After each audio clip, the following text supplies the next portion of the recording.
सर्वप्रथम राष्ट्रपति महाराज सुहेलदेव के चरणों में श्रद्धा का सुमन अर्पित करते हुए आज इस ग्राम सभा मुरादाबाद के चमरूपुर पूर्व में उपस्थित सभी गणमान्य व्यक्तियों का हार्दिक स्वागत वंदन अभिनंदन करता हूँ। साथियों, सुहेलदेव भारतीय समाज पार्टी एक पार्टी नहीं है, यह एक आंदोलन है। इस आंदोलन को हम घर घर तक पहुंचाने की कोशिश कर रहे हैं, जिसमें आप सब आज सहभागी बने हैं। इस आंदोलन के 5 मुख्य बिंदुओं पर सुहेलदेव भारतीय समाज पार्टी कार्य करती है। मैं उन 5 बिंदुओं पर आपसे चर्चा करूंगा।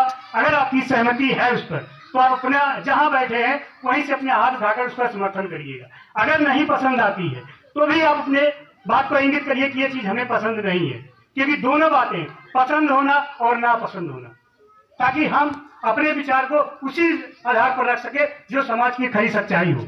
समाज की सच्चाई ही उजागर करना सुहेलदेव भारतीय समाज पार्टी का सिद्धांत है। माननीय नेताजी के सिद्धांत को लगभग आप सब paper media, print media, electronic media या सोशल मीडिया के माध्यम से अपने मोबाइल पर देखते होंगे या टीवी पर देखते होंगे, अखबारों में पढ़ते होंगे। मैं उन्हीं 5 बिंदुओं पर आप सबसे चर्चा करूंगा। पहला, हमारा जो सुहेलदेव भारतीय समाज पार्टी का पहला उद्देश्य है, आप सब लगभग जितने लोग यहाँ पर इकट्ठे हुए हैं, लगभग मुझे जहां तक उम्मीद है कि 95% लोग मतदाता हैं। क्या आप सब मतदाता हैं? आप सब मतदान करते हैं। आप जिसे मतदान करते हो, चाहे आपके गांव का प्रधान हो, चाहे आपका गांव का बीडीसी हो, चाहे आपके क्षेत्र का जिला पंचायत हो, चाहे आपके क्षेत्र का विधायक हो, या आपके जनपद का सांसद हो, आप सब उसे वोट करते हैं। वोट करने का तात्पर्य क्या होता है कि हमने अपना एक वोट दिया।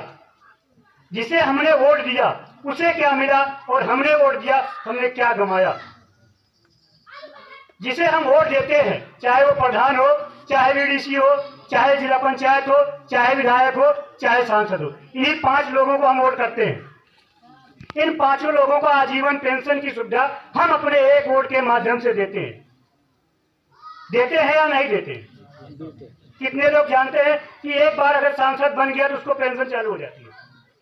अगर एक बार आपने विधायक बना दिया तो आजीवन उसको पेंशन मिलती रहेगी। आपने जिला पंचायत बना दिया, आजीवन उसको पेंशन मिलती रहेगी। आपने बीडीसी बनाया, उसको आजीवन पेंशन मिलती रहेगी। सरकार कोई आए जाए कुछ फर्क नहीं पड़ता। आपके गांव का प्रधान है, उसे भी वही व्यवस्था लागू है। लेकिन जो हमने मतदान किया, हमें क्या मिला? क्या हमने कभी इस पे अध्ययन किया? क्या हमने कभी अपने घर पड़ोस में, आली पड़ोस में प्रबुद्ध समाज से यह चर्चा किया, भाई हमने वोट तो दे दिया, लेकिन हमें क्या मिला? जिसे हमने दिया, आप अपने पीछे 5 साल बैक होकर देख लीजिए। जिसे आपने अपने गांव का प्रधान चुना होगा, या बीडीसी चुना होगा, या जिला पंचायत चुना होगा, या विधायक चुना होगा, या सांसद चुना होगा, उसकी स्थिति कितनी बदल गई, और जो हमने दिया हमारी स्थिति कहाँ रहेगी? इस पे हमें अध्ययन करना होगा।